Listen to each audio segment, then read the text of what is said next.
¿Qué es el paraíso? El libro de Génesis comienza hablando del paraíso. El paraíso se encontraba en el jardín del Edén, ahí donde Dios colocó a los primeros seres humanos.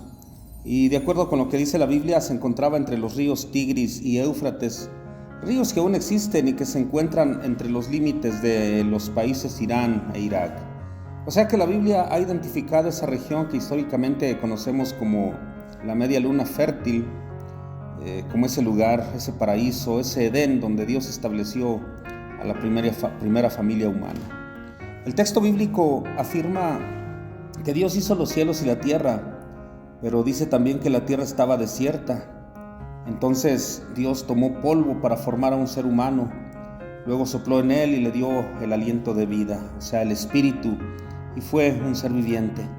Y una vez vivificado, Dios plantó un hermoso jardín, un jardín tan hermoso que lo llamó delicia, que es lo que significa Edén. Dicho jardín tenía abundancia de plantas comestibles, de manera que el hombre pues no tenía que trabajar. Además, en medio del huerto había dos árboles muy especiales. Uno, el árbol de la vida, el otro, el árbol de la ciencia y el conocimiento del bien y el mal. Todo esto tiene una gran lección para nosotros. Nos enseña que Dios creó al ser humano para que disfrutara de la vida a plenitud, pues Dios creó al ser humano con amor y le ofrece un jardín hermoso para que pudiera saciar ahí todas sus necesidades. En todo esto vemos el cuidado amoroso de Dios por la humanidad. Eso mismo hace que nos hagamos la pregunta: ¿por qué entonces el ser humano fue expulsado del Edén? ¿Qué fue lo que ocasionó el deterioro de su relación con Dios?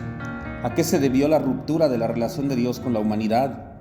¿Cómo fue que el jardín del Edén pasó a ser el paraíso perdido?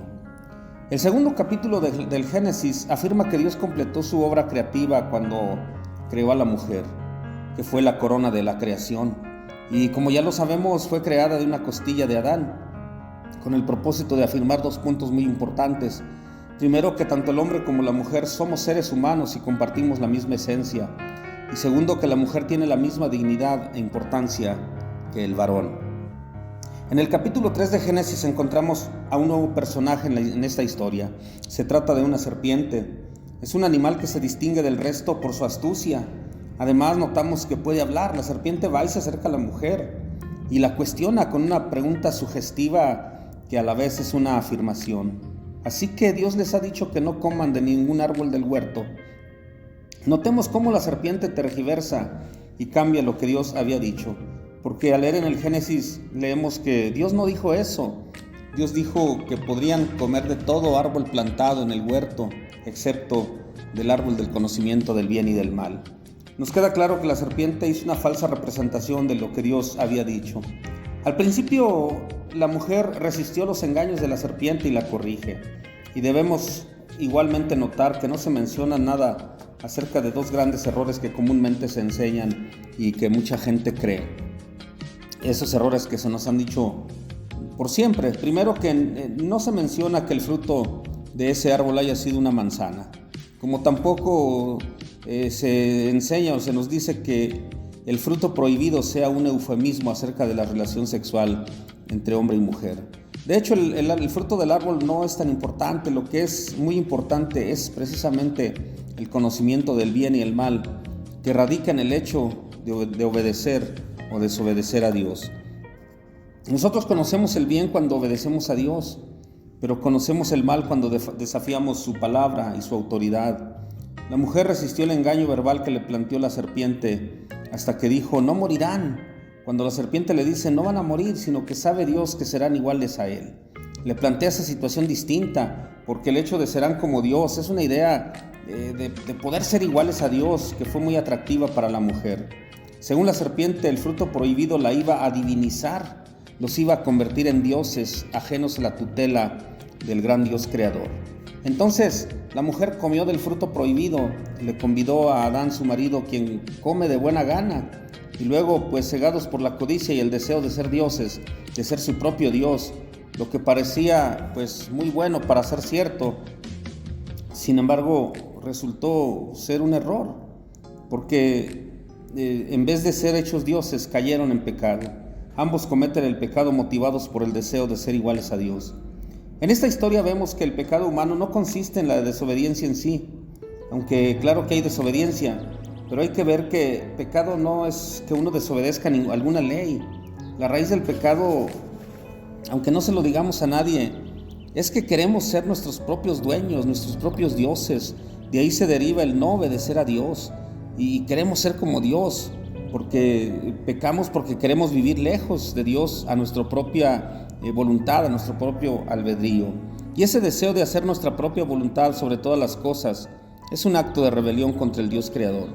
En ese sentido, el primer gran conflicto y la primera gran guerra ocurre en el mismo Edén, cuando el hombre se rebela contra Dios. Esta historia nos enseña que tal conflicto fue motivado por el deseo que el ser humano tenía de derrocar a Dios, para que así cada hombre y cada mujer pudiera ser su propio Dios y hacer su propio estilo de vida. Pero tenemos que notar que aún estando en el lugar más perfecto, o sea en el paraíso, Adán y Eva son infelices cuando son tentados y los ataca el pecado. Los efectos de la rebelión y la desobediencia no se hacen esperar, porque la palabra de Dios es veraz. Ellos morirían. A partir de ese momento ellos quedaron separados de Dios, es decir, muertos espiritualmente. Y a partir de ahí adquirieron la mortalidad. Por eso dice la Biblia que la paga del pecado es muerte, mas la dádiva de Dios es vida eterna en Cristo Jesús. A partir de ahí también comienzan a experimentar toda clase de males. La vergüenza es la primera consecuencia del pecado. Ellos se dan cuenta que están desnudos y se sienten avergonzados. Después sienten miedo. El temor es la segunda consecuencia del pecado. Adán y Eva escucharon la voz de Dios que se paseaba por el jardín e intentan ocultarse de su presencia. La tercera consecuencia negativa es la angustia. Eso queda muy claro, pues cuando Dios inquiere dónde están sus hijos y Dios le pregunta ¿dónde andas?, la respuesta es triste, es desalentadora. Oí tu voz en el huerto y tuve miedo y me escondí porque estoy desnudo. ¿Dónde estás?, pregunta Dios. Su respuesta es: estoy en la huida, estoy en el miedo, estoy en la desnudez. Esa es la condición del ser humano cuando cae en pecado. Cuando cede a la tentación se da cuenta que está desnudo, se vuelve presa del miedo y luego huye y se esconde de la presencia de Dios. Pero el pecado causa otras rupturas muy serias y tienen que ver con otras relaciones que estaban en su entorno. Como ya lo sabemos, la primera relación que se rompe es con Dios, la muerte espiritual o la separación teológica.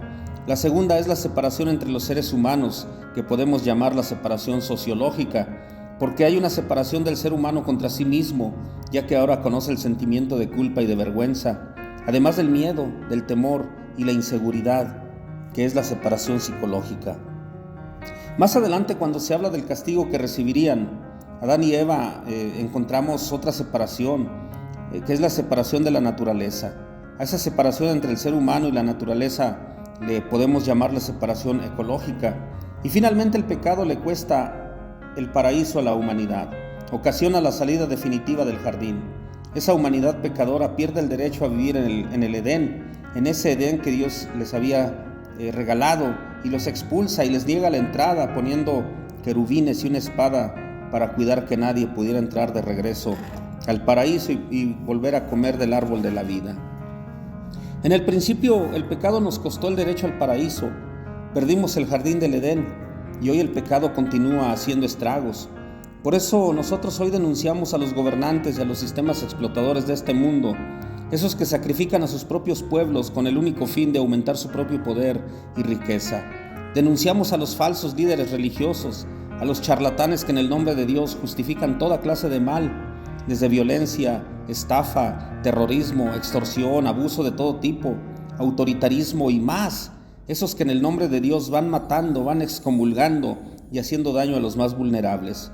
Pero no solo denunciamos estos actos, también oramos por la paz. Oramos por la paz en esos lugares donde hay conflictos bélicos, para que paren las masacres, para que la población civil no sufra. Pero en nuestras calles también hay guerra, ahí donde esa gente se pelea por dominar un territorio y establecer su comercio de destrucción. Ahí donde están las víctimas de los vicios que son destruidos y luego les venden un espacio para rescatarlos. Otra guerra es la de la violencia familiar, que ha dejado muy graves consecuencias en la sociedad, pues esa violencia se proyecta hacia las calles. Nosotros oramos y no dejamos de orar porque tenemos una gran esperanza de paz. Nosotros como pueblo de Dios tenemos esperanza, la esperanza bienaventurada de que tendremos un nuevo paraíso. Así como dice La escritura en Isaías 51:3: ciertamente consolará Jehová a Sión, consolará todas sus soledades y cambiará su desierto en paraíso y su soledad en huerto de Jehová. Se hallará en ella alegría y gozo, alabanza y voces de canto. El paraíso perdido se convertirá en el paraíso recobrado, donde veremos a nuestro Dios cara a cara.